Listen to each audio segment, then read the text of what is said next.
Malaysia bersedia. Ingat gangsa untuk Malaysia. Keep it up and don't give up. We're the best, so let's not stop. We can make it to the top. Gagal melangkah, menggapai cita. Tabah menghadapi cabaran. Juara.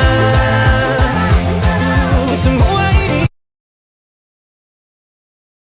Sport in Malaysia have good moments and challenges. Even though Malaysia has invested a lot in sports like building facilities and training athletes, we still haven't won a gold medal at the Olympics. Most of our success has come from sports like badminton, cycling and diving, where we have won the silver and the bronze. The issue isn't just about athletes, it's also about the way sports are managed. Problems include inconsistent funding, poor long-term planning, underused facilities, and weak coordination between sports organizations. Leadership has often been slow to act or unclear direction, which affect progress. To prepare for the 2024 Paris Olympic, the government believes strong leadership is a key. The Ministry of Youth and Sport KBS and the National Sports Council NSC are updating old plans and launching the new one. One of these is the Podium program, which focuses more on giving athletes the right training, nutrition and mental support. Leadership now needs to go beyond just managing. It should provide a clear vision, build strong teamwork and create a system that supports success. Since COVID-19 caused many disruptions, having strong and adaptable leaders is more important than ever. The Paris Olympic will be a test to see if Malaysian sport leadership has improved enough to help our athletes perform at their best and hopefully win the first gold medal.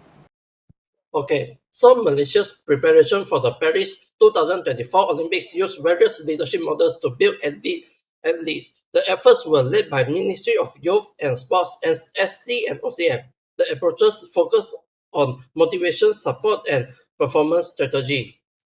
The first is about the transformational leadership, where leaders inspire athletes through bold vision and shared dreams. The Podium and Road to Gold, or RTG, programs set medal targets and unified efforts. The fostered belief and high performance culture among the athletes and coaches. The second is about the servant leadership, where athletes' well-being was placed at the center of planning. The programs included mental health support, post-career plans, and personal growth. The leaders showed empathy and care, making athletes feel valued. The third is the situational and path goal leadership, where coaches adapted their leadership styles to athlete needs and contexts. The different athletes received different levels of guidance and autonomy. The path goal style helped remove obstacles and clarify performance targets.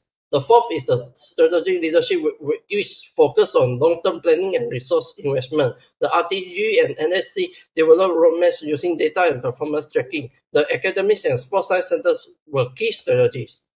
The fifth is the team leadership, where high-performance teams or HPT supported athletes holistically. The teams included coaches, nutritionists, psychologists, and analysts. The collaboration and shared responsibility enhanced athlete resilience. Last but not least is the instructional leadership applied in schools and sport academies, such as in Bukit Jalil. It focused on structured training, skill mastery, and consistent coaching. The mentorship also helped guide young athletes to excellence. That's all. In preparation for the 2024 Paris Olympics, Malaysian sport authorities adopted a multifaceted leadership approach aimed at optimizing athlete performance and boosting medal prospects. Central to this effort was the implementation of the Road to Gold RTG program, a high-performance management initiative jointly led by the Ministry of Youth and Sports and the National Sports Council, which is NSC. This program was designed to provide a structured, centralized system for elite athletes development, incorporating specialized coaching, scientific training, psychological support, and regular performance evaluation to ensure continuous progress. Moreover, leadership in Malaysian sport emphasized the importance of strategic collaboration through public-private partnership. By engaging corporate sponsors and private sector stakeholders, the government secures sustainable funding to support overseas training camps, international competition exposure, and cutting-edge equipment. We also embrace data-driven decision-making with the National Sports Institute utilizing sports analytics and digital monitoring tools to assess athlete readiness, track performance metrics, and customize training plans to prevent injuries and optimize outcomes. In addition, long-term development strategies were reinforced through nationwide talent identification programs, enabling promising young athletes to enter structured development pathway toward elite status. Especially, leadership also took on a motivational and communicative role. Youth and Sports Minister Hannah Yeoh demonstrated transformational leadership by engaging directly with athletes, providing moral support, and fostering a high-performance culture built on trust, accountability, and national pride. On the topic issue and challenge in sport leadership, there are four main challenges we will look at. The first one is lack of authoritative and consistent leadership. There are frequent changes in important positions like president or sport or technical director.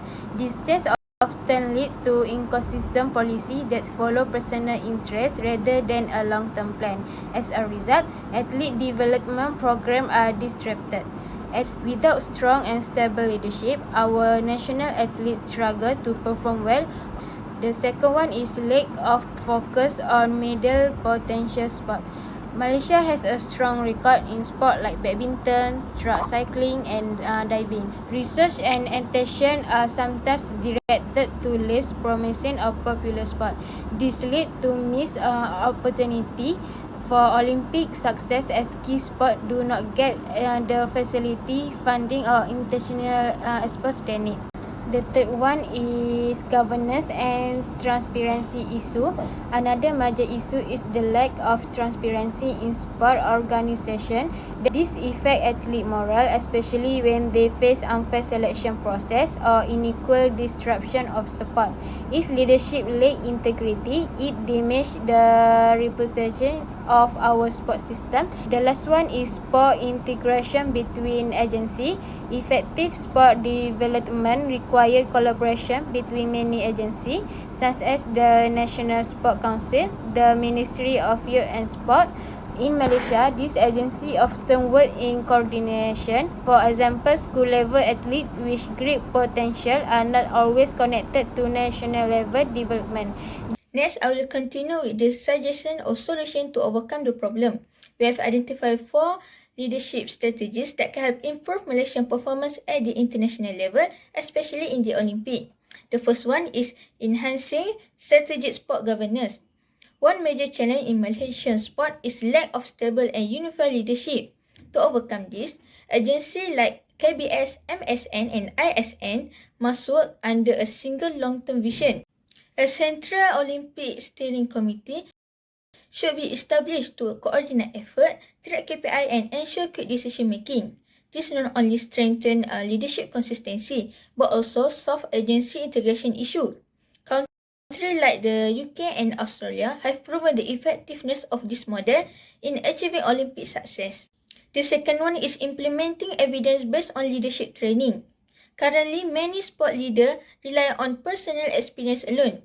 We propose structured training program based on leadership theory like transformational and situational leadership. This program can include real-life case study, simulation and mentorship.